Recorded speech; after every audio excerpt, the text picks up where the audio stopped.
satu jalan, salah satu pintu untuk kita bisa merasakan halawatul ibadah. Karena halawatul ibadah, halawatul iman itu sesungguhnya adalah surga yang Allah telah ciptakan di muka bumi ini, yang Allah berikan di dunia ini. Surganya orang-orang beriman adalah dia bisa merasakan nikmatnya ibadah, nikmatnya iman. Apa pintu untuk bisa ke sana? Apa ini kata Rasulullah SAW? Salasun man kunna fihi wajada halawatul iman. Ada 3 perkara yang mana ada dalam diri seseorang, maka akan merasakan halawah iman. Salah satunya apa? Salah satunya ayyakunallah wa rasulahu ahabba ilaihi mimma siwahuma. Diharuskan, Allah dan Rasulnya lebih ia cintai daripada yang lainnya. Hatta min nafsi. Ya, sampai diri kita lebih dicintai Allah dan Rasulnya, maka kau akan mendapatkan manisnya iman. Tapi susah orang menuju bagaimana cara kita untuk mencintai Allah, bagaimana cara kita untuk mencintai Rasul Sallallahu Alaihi Wasallam. Kata para masyayikh kami, para katakan al-mahabbah ba'dal ma'rifah. Datangnya cinta itu setelah kita ma'rifah, setelah kita tahu. Kata orang kan disebutkan tak kenal maka tak sayang. Maka kita harus tahu, kan, ma'rifat kepada Allah, ma'rifat kepada Rasul Sallallahu Alaihi Wasallam. Ya, maka ma'rifat kepada Allah, ma'rifat kepada Allah itu sering kita bahas dan tidak tidak diragukan lagi. Ma'rifat kepada Allah itu wajib pangkat pertama. Dan yang kedua, makrifat kepada Sayyidina Rasulullah. Kita tahu terhadap Sayyidina Rasulullah. Yang ini jarang orang nih. Kering orang terhadap kecintaannya kepada Sayyidina Rasulullah SAW. Kering. Sehingga pentingnya untuk dicas mereka. Pentingnya untuk dikasih pemahaman terhadap Rasul Sallallahu Alaihi Wasallam. Bagaimana keagungan Rasul Sallallahu Alaihi Wasallam, bagaimana memayizat kekhususan keistimewaan Rasul Sallallahu Alaihi Wasallam, bagaimana akhlaknya Rasul Sallallahu Alaihi Wasallam, bagaimana khalqun dan khuluqun beliau, khalqun ciptaan ataupun bentuk beliau, khuluqun akhlak beliau. Kita harus tahu dulu itu. Kalau kita tak tahu tentang Rasul itu seperti apa, Rasul itu siapa, akhlak Rasul tidak disebutkan, si Rasulullah Nabi Sallallahu Alaihi Wasallam tidak disebutkan, tidak diceritakan. Tak tahu dia siapa bapaknya Rasul, siapa ibunya Rasul, bagaimana nasab Rasul, ya kapan dia mau mencintainya. Maka salah satunya pada kesempatan kali ini kita ceritakan salah satu sifat Rasul itu adalah rahmah. Dan beliau diutus ke muka bumi, wa ma arsalnaka illa rahmatan lil alamin. Dan rahmatnya Rasul ini kepada seluruh alam. Di dalam Al-Quran juga, laqad ja'akum rasulun min anfusikum azizun alaihi ma'anittum harisun alaikum bil mu'minina raufur rahim. Rahmun, sifat kasih sayang Rasul itu merupakan sifat beliau. Sangat luas sekali kasih sayang beliau,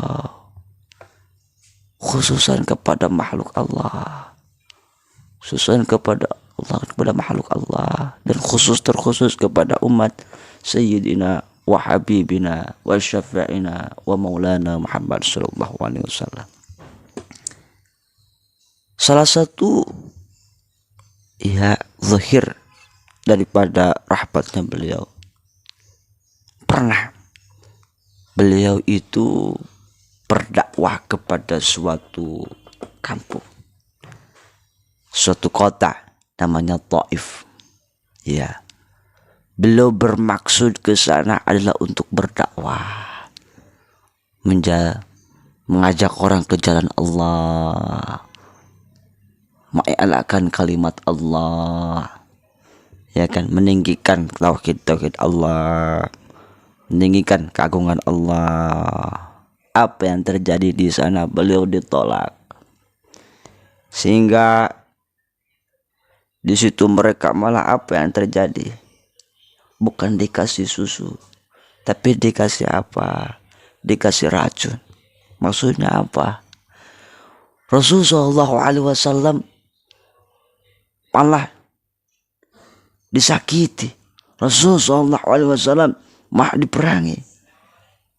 Yang mana para penduduk Taif itu memerintah kepada anak-anak, memerintah kepada orang-orang gila untuk mereka itu mengambil batu. Mengambil apa? Mengambil batu. Dan batu ini adalah untuk dilemparkan kepada siapa? Kepada Sayyidina wa Maulana Muhammad sallallahu alaihi wasallam. Kepada jasad beliau, kepada jasadus syarif, kepada jasad yang mulia, ya kan? Dan ternyata salah satu batu itu ada yang kena ke beliau, beberapa batu itu ada yang kena ke beliau, sehingga jasadus syarif, jasad beliau yang mulia, jasad beliau yang agung, ternyata keluar daripada jasad beliau itu darah. Beliau terluka dengan apa yang dilemparkan oleh mereka. Ya. Dan beliau ketika terluka hampir jatuh. Darahnya beliau tahan. Wahai Rasulullah, kenapa kau tahan itu darahmu, wahai Rasulullah? Apa kata Rasul? Saya takut bahwasanya kalau jatuh darah ini ke muka bumi, jatuh darah ini ke tanah, maka tanah itu akan menjadi saksi nanti di hadapan Allah Subhanahu wa taala, dan mereka akan diazab terhadap yu'zinya mereka, menyakitinya mereka kepada habibnya, kepada kekasihnya. Itu kan. Dan mereka akan diazab. Sedangkan Rasulullah, saya tak mau mereka itu diazab. Saya tak mau mereka itu disiksa oleh Allah Subhanahu wa taala. Ini rahmatnya Rasul sallallahu alaihi wasallam. Padahal mereka itu apa? Menyakiti beliau. Padahal mereka itu apa? Mencaci beliau, melukai beliau, mendarahi beliau. Tapi apa yang beliau? Allahumma hdi qaumi fa innahum la ya'lamun. Allahumma hdi qaumi fa innahum la ya'lamun. Nabi malah apa? Mendoakan beliau, ya Allah, berilah hidayah terhadap mereka karena sesungguhnya mereka tidak tahu, ya Allah. Di samping Nabi Muhammad SAW datanglah Jibril.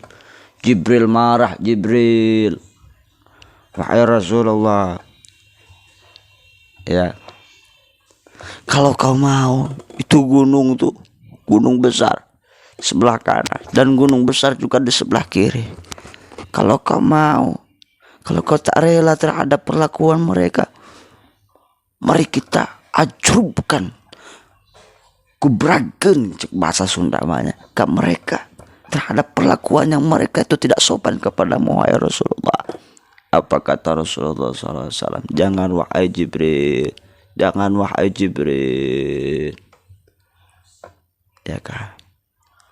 Rasulullah malah mendoakan beliau, jangan wahai Jibril, Saya berdoa kepada Allah, kata Rasulullah, mudah-mudahan daripada keturunan mereka ada, dari pewaris-waris mereka ada yang menyembah kepada Allah Subhanahu wa taala, wala tusyriku bihi syai'a. Ini rahmatnya Rasulullah SAW kepada mereka yang mencaci, bahkan kepada siapa? Kepada auladuhu wa dzurriyyatuhu, kepada mereka, keturunan-keturunan mereka oleh Rasulullah SAW didoakan. Dan ini adalah salah satu sifat yang harus kita teladani. Apa itu sifatnya? Yaitu sifatul rahmatul zahiriyah. Secara zahir beliau itu kasih sayang, rahmat, ya kan? Dan juga di dalam hati, fil batin, ad-du'a lahum, beliau berdoa kepada Allah Subhanahu wa taala supaya mereka diselamatkan oleh Allah Subhanahu wa taala, supaya mereka diberikan hidayah oleh Allah Subhanahu wa taala, dan supaya mereka dijauhkan dari api neraka.